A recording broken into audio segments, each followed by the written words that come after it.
G'day. This is the Memory Health Made Easy podcast. I'm your host, Dave Norris, and thanks for joining me today, where I'm joined with Kate Galli of Healthification Podcast and StrongBodyGreenPlanet.com. In today's conversation, Kate shares her strong passion for creating a beautiful body, mind, and also planet. This is a conversation where she goes deep on some mindset, motivation, and we talk about food and choosing and how we make choices in life. She introduces a term about temptation bundling and that how for us time-poor folk, it makes life a little bit easier to win big with our health and the goals which are important for us. So whether your temptation is Shiraz, cashews, bread, chocolate, ice cream, cake, did I say chocolate and ice cream? Whatever it is, whatever your temptation is, this is a great conversation about trying to shift from where you are today to where you want to be tomorrow and how you're going to get there. Join me on this wonderful conversation with Kate Galli of Strong Body Green Planet.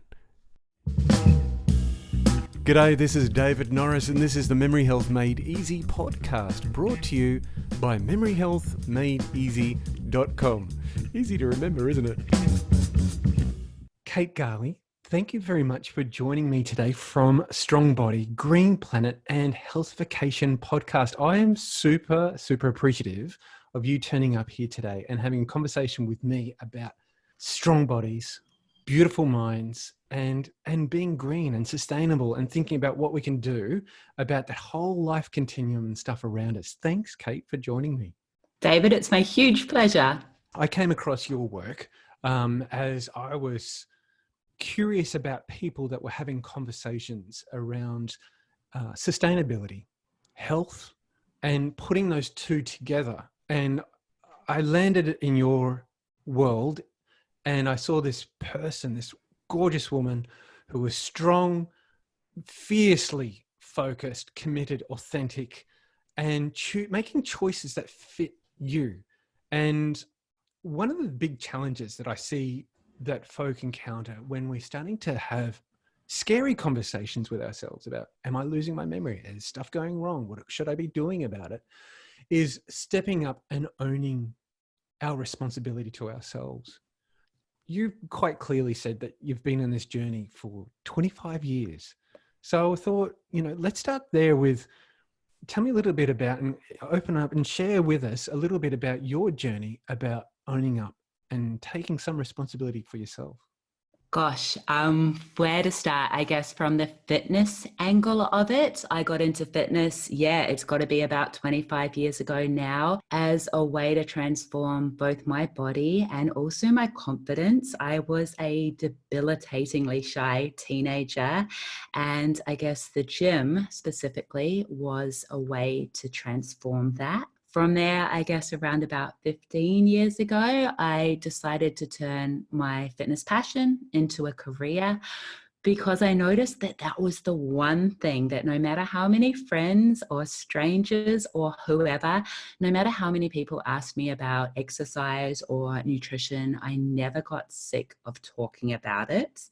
And then I guess just around about 4 or 5 years ago, I started to focus more on a vegan lifestyle and plant-based nutrition and fitness, because I believe that's one of the most effective and powerful ways to advocate for the animals. So in super brief, that's a little bit. Now, I noticed that you have a gorgeous cat too. Do you know, he's my mum and dad's. His name is Thomas, and actually he's my little brother. He's the golden child of the family.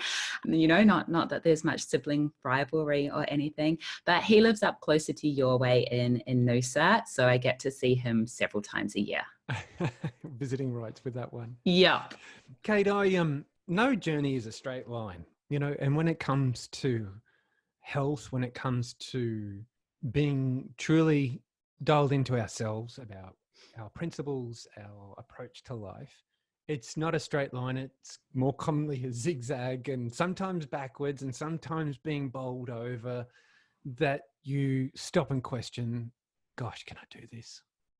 Can I actually achieve what this big task is for me, this vision of myself? And I think for the folk that are listening today, one of the common things that pop up in my audience is asking me about motivation and motivation on how do I get started? How do I sustain it? And I don't know where to start, or I feel overwhelmed, or I start, Dave, but you know what? It's just not for me. And you kind of hear it. And I think about being gentle with ourselves, but also being a person to, if I talk about myself in the third person, being somebody who looks back at myself and go, come on, Dave, you know, just one step more, just the next step. What are the things that you've learned in your journey around motivation and how you work with clients? You've obviously done work with yourself. What are some of the things that you think are really important for folk that struggle around this space? Sure. And you kind of spoke to it. I think self-compassion is huge. And it took me a really long time to learn that. I can be very, very disciplined and I can really crack the whip. And I've seen in the fitness industry, you know, a lot of people are very discipline focused.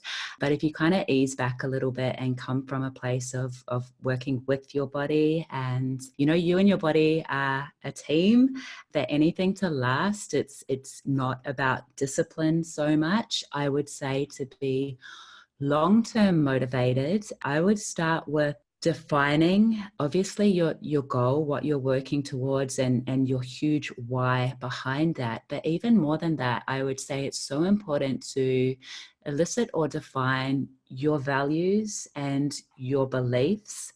And then it's a matter of aligning those values, those beliefs, and we can go into them further if you wish, but aligning them with your goal so that the actions you need to take to achieve your goal aligned with the most important values that you seek out, and specifically the identity beliefs about yourself that you choose, you know, that you believe to be true. Once you get clear on that, the decision-making process is almost eliminated. You just do the do because it's aligned with what you want to achieve. I take a deep breath here. In our really fearful space that our Mm-hmm. community is in right now with coronavirus, you know, coming into Australia and spreading across the globe, there's a lot of fear, and that really throws us too on Yeah. our and threatens our why, our compassion for ourselves, our compassion for others. I wonder if you could help me, just use me, if you could, on a why. What are some of the opening questions when you're connecting with folk around? And for most folk hearing this for the first time, it's going to be, what do you mean, Dave? What horse are you on? How do we open up and get some granularity, the more specific element of why, you know, our motivating seed, our spark, our core, if you will? I guess we can have so many whys, right? And if someone was struggling to come up with their why, if you were struggling to come up with your why, I guess I'd want to know what's it in relation to first. Is it in relation to health? But a way to get there that would make sense to me would be to elicit your values and your beliefs and then connect them to that why. You know, if, for example, your values, I'll speak to myself. You know, my most important values are freedom and integrity and compassion. And so my why is probably going to be related to experiencing those things on a daily basis. However, someone else, you know, their values might be around family and love and connection first. And so the thing that motivates them and their why is going to have to be aligned with that. And I think that's a really important point in there, Kate, is that it can change too, can't it? You know, Oh, of course. where I am right now will be a different person in a year's time, 2 years' time, 6 months' time, because of our experiences, the investment that you do in yourself, and the growth that happens. That there is a step too. There's a step change in that. So, what might be helpful in the past, guys, and this is really, really important, I think, what might have been helpful in the past may not be the thing that helps you today. Oh And my that's why, goodness, you are so correct. Hey, and like those actions and beliefs that were effective for you at getting the result you wanted at one period of time, they might stop being effective for you at a later period of time. And it takes, I guess, that self-awareness and the sensory acuity to kind of check in and see, ask yourself, as one of my dear friends regularly does to me, and I really respect her, how's that working for you? brilliant. What a wonderful conversation that is. How's that working for you? And it's that handbrake on, "Phew, okay, let me have a look. Do I look right, look left? I think I'm okay. Or no, hang on, I need to shift." 100%. I had an experience about this some years ago. I was walking through a shopping center, and at that time, This is in the early days when I started speaking more about, how can we sustain our cognitive fitness for life? And my bigger questions were around I'd been working with so many clients at the end of their life around when their memory had gone. It was severe memory loss conditions like dementia. That it was we're putting in things in place really for quality of life. And I wanted for us to be in front of this. And in doing so, it challenged me, made me step up and challenge some of my assumptions, my beliefs, even my clinical work had a really good shake up with this as well. And that's where I'm at today. But I was walking through the shopping center and I just looked around. I looked around at people. I looked around at how we were behaving, how we were interacting, what we were choosing to do, what we were not choosing to do, what we were eating, what we weren't eating, all of that.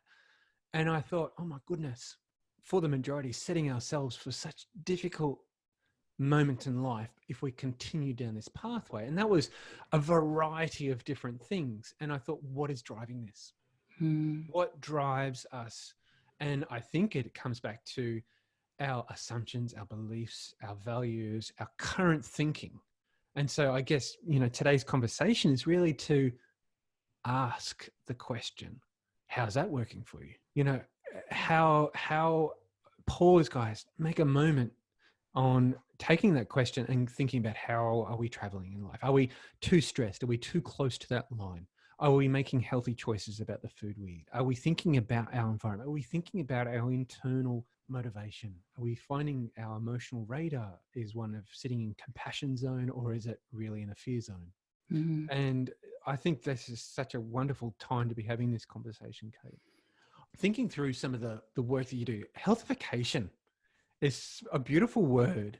And it made me think about so many different facets. And I wondered if you could explore that about healthification. Clearly, a fantastic podcast, folk. If you've not listened to it already, you go over there and listen to Kate's podcast. She's got some great guests on there who really are pushing the envelope on our thinking. Healthification, Kate. Can you tell me more about the principles of the vision around that? Thank you so much, David. The podcast is my heart, so thank you for that. I guess the word healthification, my definition of health has evolved in recent years. Initially, especially as a personal trainer the past 14, 15 years, it was all about the individual's health. And, I guess it was like very single person focused. And over the period of time, I've come to think of health as not just involving us as the individual, but also involving our community and also the environment at large, like the entire planet and all the living beings we share it with. And thus into that comes, I guess, the concept of sustainability. There's sustainability in terms of our individual fitness and nutrition and how sustainable it is for us to keep up over the rest of our lives. So it needs to be fun and effective. But then there's the matter of sustainability for your community and your planet as well. For somebody turned up today to listen to this podcast, and maybe it's their first time in listening to a conversation and they've turned up and go, hey, we're talking about brain health and memory health and all this sort of stuff. I think this is a missing piece of a conversation around health, that we're looking at our relationship with our environment. One of the core principles that I teach folk is our environment, that these are signals also influencing our body and our mind. And for somebody in your world that are starting to explore that, they've come to you, Kate, and they said, hey, I just want to be a strong person. I really value the principles that you're putting out there about going vegan. That's me. How do you start to take them down a journey that connects them with sustainability? Because it can be so overwhelming. I could choose energy, I could choose other pieces of sustainability, but where do you help guide people thinking and taking that step through it? Because there is a process, I guess, of osmosis, isn't there? You know, they're just taking it in, they're taking more in, and they're finding more comfort with this. How do you work with people to get an idea and awareness around sustainability?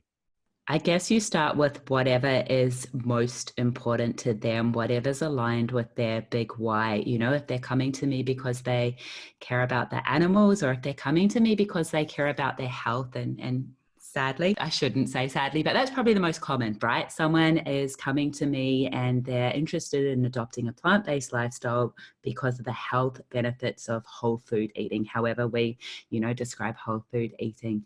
So then we're going to start with their food because that is the most impactful component of that journey. And we've got to make it as simple and easy and sustainable as possible. They've got to be kind to themselves to start. We can't set the bar too high with any new lifestyle change. Whatever your reason, whatever the change is, you don't want to set the bar so high that A, you don't even start, or B, you start and it's too hard and you feel like you've failed and you eat away at that little bit of, self-belief in your ability to ever stick with it. So simple and, easy and fun and non-restrictive. Whatever I'm recommending, I'm super focused on my clients' language around we're not restricting, we're not eliminating, we're substituting, we're looking at everything we can give our body. We're focusing on the micronutrients that are of value to our body, and how we can function optimally consuming all that delicious, abundant food. Yeah, so starting in a simple process. I take so much joy about standing up and sharing with folk some principles for looking at helping reduce your risk for memory loss, and we go into different chapters, I guess, or different pillars on those things. And I've come down with the 9 principles to help prevent memory loss. And before we dive into that part, there is always it's almost like I'm raising a warning sign. Be gentle with yourself. Start with 1. Make it easy. Connect with it. Connect with this piece of information that resonates with you, that you can win with, that you've got some joy with, and start there. And then once you've got that sitting in your life, then we can talk about the next step. But too often folk go, oh, right, I'm going to do all of this, and only to end up in frustration, tears, and right, where's the chocolate? Where's whatever that need is to fulfill. I'm not feeling comfortable. I'm not feeling happy with this. I'm going to go somewhere and do something about it. So I think there's something in that easy process that we've got to distill it down. 100% right. And I find it hard because I have so much information I just want to vomit up all over people, right? And it can get overwhelming. And, I now believe that overwhelm is kind of just lazy thinking, because what we need to do, and what you and I as professionals need to do, is let people know only what is the number 1 next most important step. That's really all they need to focus on, and they really don't need to move on until they've nailed that step and it feels comfortable and sustainable, and then they can move on. Yeah. Sign of a great teacher there, Kate. Hope so. Being able to just give the right information at the right time to help people progress to the next step. 100%. Yeah. Because it's going to make sense in their world. And that's where a deep understanding of where folk are at. Wow, a lot of stuff in this episode. Be right back into it. I want to share with you a little bit about memoryhealthmadeeasy.com and what you can find over there. programs, resources, and community, all with one goal: to help stop avoidable memory loss. Here's a great place to start. The Memory Health Checkup shows you how to identify your personal risks and also set a map and course about what to do about them. The Memory Health Fast Masterclass gets you out of the gates quickly around applying the 9 principles for memory health for life.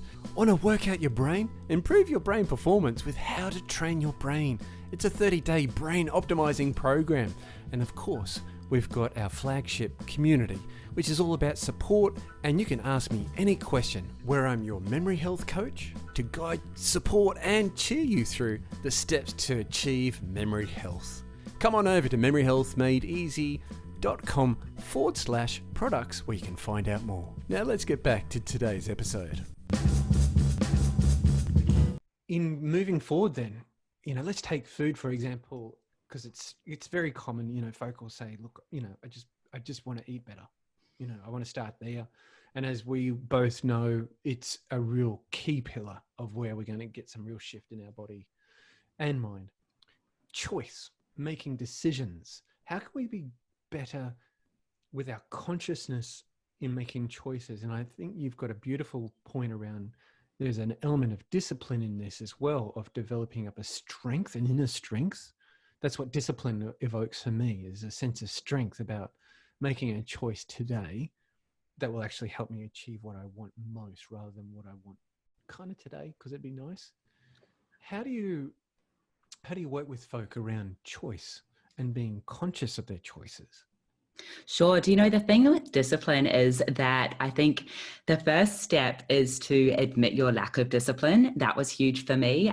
The people that are successful in, like staying fit and healthy long term, they're not the most disciplined people. They're really not. I'm not the most disciplined person. The thing is, I'm not kidding myself. I've admitted that I'm not disciplined. So I've outplanned my lack of discipline so that I make it easy to make the right choices in the now. I put in the discipline and the work in advance, whether it's meal prep or whether it's ditching the crapola from my fridge and pantry. I kind of set up the train tracks, I guess, at one point, so that super undisciplined, tired and lazy Kate at the end of a busy day, she doesn't have to have any discipline to make the best food choices, because I prepped them for myself on a Sunday. Or, those roasted cashews, they're not living at home. They've been left at work because, I know I'll demolish them if they're living at home. So I guess the matter of choice is becoming self-aware of the person that you really are, maybe the things that have tripped you up in the past, because we all have things that trip us up in the past. The key is to learn from it and to outplan it, because it's definitely that opportunity to get tripped up. It's going to come along again soon. It's just outplanning those situations. We're in a phase at the moment where my young family have wanted to get involved with swim club, which invariably means that a Friday night we're at a pool somewhere. And it is a late evening. There's lots of, hot dogs and all sorts of stuff that's happening there. And we've, as a household, have started to, really think about our planning that can help us make better choices, or help me don't have to make a choice sometimes, particularly when it's easier to make choices the other way. And so the other day I'm there doing the timekeeping, and I just reached down into my bag and pulled out this beautiful salad. And amazing. It was the envy of the pool deck, honestly. And it was like, where did you get that from? Where are they selling that? And I said, oh, no, I just made it. And you made that? How do you have time to make that? And I think you've just hit the nail on the head, is that we've got to find our time where we have the energy, the space to do this. And for me, that is much earlier in the week, on a weekend, where we're prepping some things that can be kept in the fridge for a period of days that enable us to access it during the night, during the end of the week. Or we make a little bit more on a Wednesday night, that we've got a little bit more stuff ready for later in the week when it's hard. Thursday, Friday night, end of a work week, I'm feeling pretty tired. So let's think about what we can do. And this is, I think, what you're referencing here, Kate, is how can we leverage what we're doing already? How can we put in systems in place? How can we, and systems, guys, for some of us who are a little bit like me and Mr. Flexi, that are pretty much that type of person about don't like being restricted sometimes, that was me. That is still me. But my gosh, I really appreciate the boundaries and the structure sometimes of just get this done, because that will be the payoff. Because that's what we're talking about, isn't it? 100%. Do you know, David, that's such a key point where you whipped out that beautiful salad and everyone was jealous of it. It wasn't restrictive at all. It's like when I go out for dinner and I'm not happy with what's on the menu and I ask for an adjustment to the menu and my meal turns up and everyone's like, wow, that looks amazing. I didn't see that on the menu.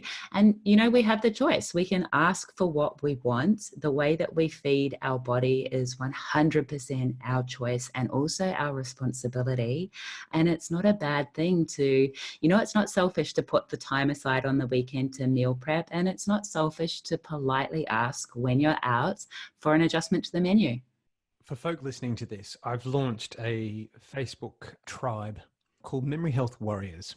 Awesome. I like that name. Thank you.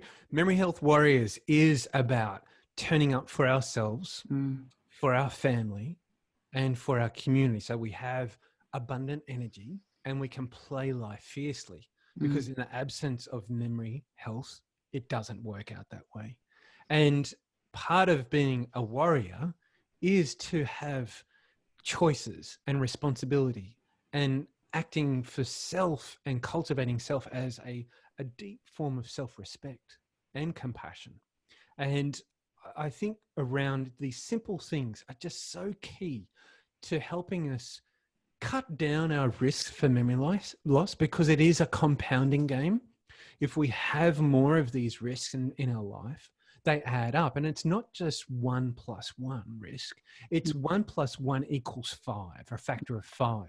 So it has much bigger impact when these things add up. And these simple things, simple guys, like putting in a plan or a strategy in your week of, I'm going to enjoy and embrace a cooking experience. If I've never been a cook, grab some simple things that I can do at home, explore my local markets, find stuff that resonates with me and go with that. And then make enough that you can have stuff during your week when you feel tired, you know, making lunches on for a Thursday and Friday. These are simple things that are going to help us be bigger, play fierce, and have some resilience in ourselves for our life. And that's, I think, really touches to your points around healthification, isn't it, Kate? 100%. And do you know those simple habits, once we lock and load them, I don't think I've got one simple effective habit that's giving me results that I resent. You know, you come to love them because they start delivering results, these simple habits. And, you know, you come to enjoy the feeling of success. And I guess the self-belief and the identity in kind of knowing I am a person who does this. You know, I am a person who bothers to make the food that keeps my body functioning and feeling how I want it to function and feel. Kate, you said there that there is no resistance. And I think that is really key on when we're looking at starting new things, that they kind of slip into life, as much lubrication as possible on these things. They just slide in, because sometimes when there are so much resistance, it also asks us the question about, why is there a barrier? And am I ready for this? Having habits that just keep compounding and building on themselves that are become easier, and they do. I saw you, did you have a conversation with James Clear? James Clear, Atomic Habits. I did indeed. That was amazing. Yeah, well, and there's another reference why you need to go and listen to the podcast, is to listen to her interview with James. For folks that are starting out on this health journey, on figuring out, you know, I've never been really an athlete. I'm not genetically gifted. I've got 2 left feet. I've got bits that are bigger here. I've just got a few aches and pains. And as you pointed out, many people pop into your space because they've been confronted probably by having a conversation with a doctor about, hey, you've got the signs of diabetes or pre-diabetes. You've got the early makings of it. And they're coming to you and go, I need to do something here. What's the starting point without blowing the barn doors off? Because that's, I think, most people are tentative about going down this road of, oh, I've got to get the gear. I've got to get this. I've got to get that. And it's going to be too hard and I won't be able to do it. For those folk that are listening to this conversation about, this sounds really hard still. How do you start there? So the starting point is always your why. The starting point is always what are the goal, or more so the experiences, the way that you and everyone you love are going to feel when you achieve this goal. That's always the starting point. And if someone's a little bit more pain focused, maybe they need to focus on the way that they are right now. It's not going to stay the same if they do nothing. This is a bit of a cruel reality check, I guess. The way that they are right now, the health situation that they're struggling with, it's not going to stay the same. It's going to be worse in 6 months. It's going to be worse in 12 months. It's going to be worse in 3 years. So sometimes we need to have a bit of a reality check and just decide, is the result worth the actions that I need to take consistently? And once you decide that it is, start with something that is achievable. Start with what's achievable for you on your super crazy busiest week. Don't plan the training plan or the nutrition strategy that you can do on the ideal week. Just decide it's going to be your most time poor week, and get what you can get done in that period of time, and you can always build on it. Kate, time is what people cry out needing more of. I can't do this because I don't have time. Or, yeah, that sounds great, but, and there's a but there, and it will be to do with time. And so for folk that look at their week right now and just go, how am I going to fit this in? It feels too big. What's your start small? What's your start sneaky? I've got limited time for exercise. Or we've had a good conversation, I think, around some food starters. But thinking about movement, thinking about those other elements of your work, when people say, oh, time's tight, I've only got 15 minutes here a day. Yeah. Well, 5. Where do I start? What are you, we've gone through our goals. We've got our why. We've got our commitment to consistent action. We've got our runway there, but you know what? I've just got no time. I'm going to have to chop this down. I'm not going to get my results and all that said. What do I start? Where we're going with this is, what's your suggestion there? How do you come up with a commitment for time, around time? Awesome. It depends on the person's individual situation, but I would again go back to what James Clear says, and it's about building your identity belief. It's about building the belief that I am a person who exercises, and you can start to build that belief by spending 5 minutes a day on doing anything. It might be 5 minutes alternating between push-ups and squats at home, or it might be that you decide to get off the bus 5 minutes early on your journey into work. It's actually not yet about the results that you're going to get for that 5 minutes of exercising action. It's more about the fact that you're sticking to it and you're building your belief that I actually can stick to it consistently. And hey, maybe it's not as hateful as I actually imagined it was going to be.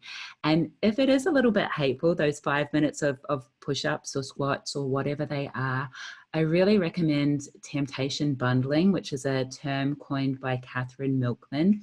And it simply means you bundle a habit that you want to do with a habit that you have to do. So maybe you listen to your favorite podcast only when you're doing that walk into work, or only when your favorite song, only when you're doing your 5 minutes of push-ups and squats. There's the one that you love. It's really easy for you to do, the podcast or Netflix or whatever it is. And you bundle it with that one that's still a little bit struggle street. What a great tip there.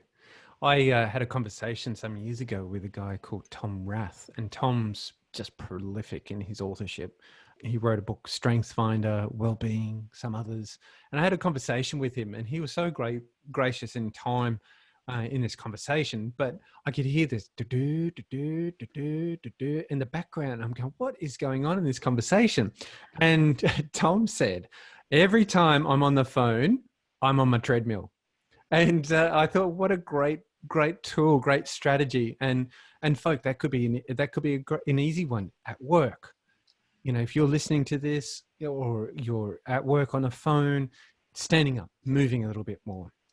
And I just thought he snuck it in because he was committed to it. He had a situation where he was basically born with an experience genetically where he was going to have cancer starting to grow from around, I think it was 19 years of age. Wow. He's in a scanner every 6 months, and I think he's now in the back end of his 40s with various things. But he's basically thought about, well, genes load my gun, but it's the stuff that I'm going to be doing outside of that, my lifestyle choices, the things that I do on a regular basis that's going to pull the trigger.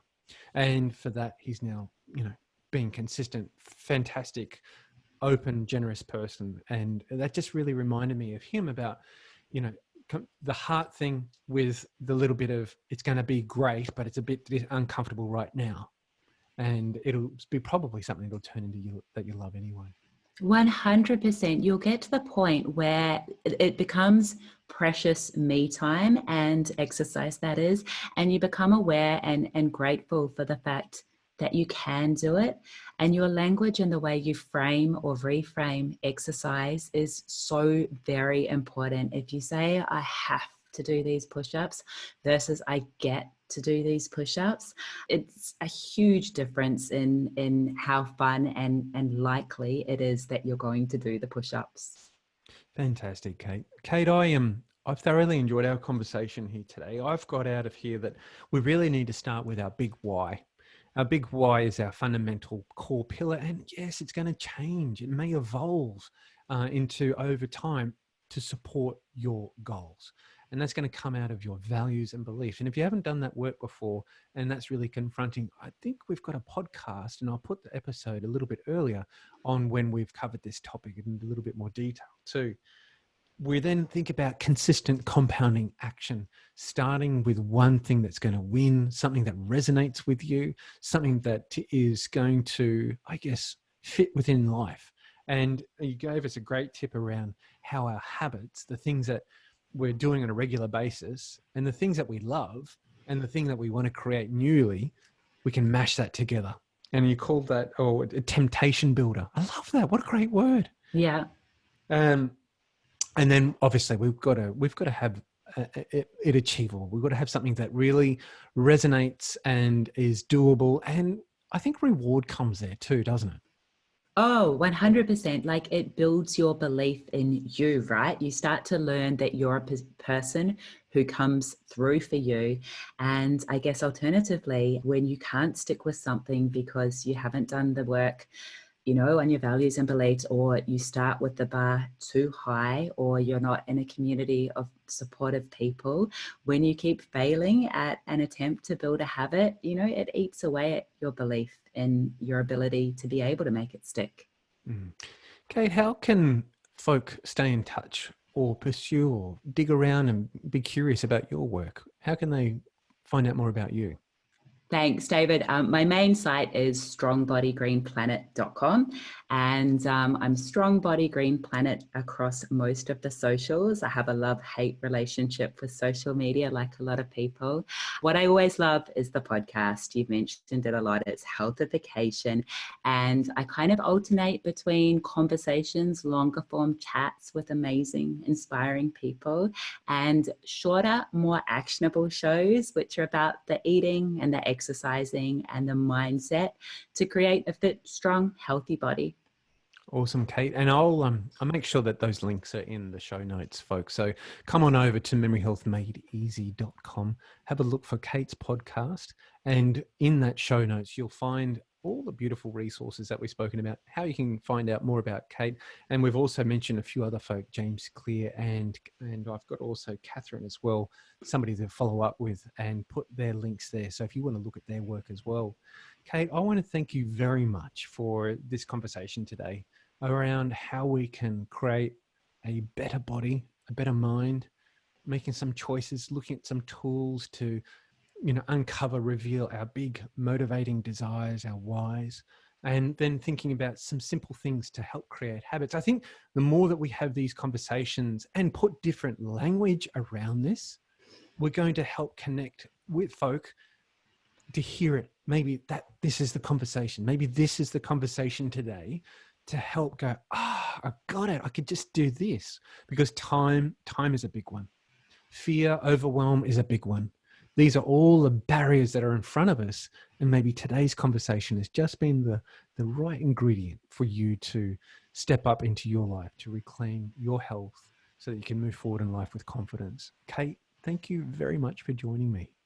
David, it's been my huge pleasure. Thank you for everything that you're putting out into the world. I've done a little bit of a deep dive on your podcast, and I look forward to doing more. And I look forward to having you appear on my podcast as well as one of the amazing, inspiring people that I get to chat to. So huge thanks to you. Oh, okay, that's my pleasure, and I can't wait to. So there you have it. What a conversation with Kate Galli of Strong Body Green Planet. We covered a bit of territory about mindset, sustainability, committing to actions, our internal language, and that wonderful strategy of temptation bundling, where we combine something we love and something that we need to do, which is aligned with our future goal. The term was originally created by Professor Catherine Milkman. Come on over to Memory Health Made Easy and find more resources related to today's conversation and, of course, the things that Kate referenced in her conversation. I'm your host, Dave Norris, and this has been an absolute pleasure having a chat today. Bye for now. If you really enjoyed today's conversation and have enjoyed other conversations on the podcast Memory Health Made Easy, come on over. And I'm super excited to announce, ready, drum roll.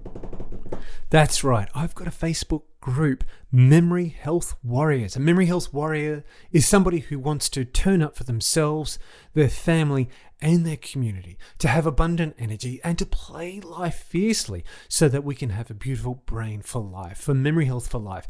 The tribe's mission is simple. We're going to achieve 1 million beautiful brains, healthy, gorgeous brains, so that we can have memory health for life. And it's for folk who want to go a bit deeper with the content around the stuff that we go through here on this podcast. So join me over on Facebook at Memory Health Warriors. That's right, plural. And come and see what it's all about. Until next time, I'm your host, Dave Norris, and this is the Memory Health Made Easy podcast. Thanks for listening. The purpose of Memory Health Made Easy podcast is to educate and to inform. It is no substitute for professional care by a doctor or qualified professional. This podcast is provided on the understanding that it does not constitute medical or personal professional advice or services. Instead, we would encourage you to discuss your options with a healthcare provider who specializes in your particular needs.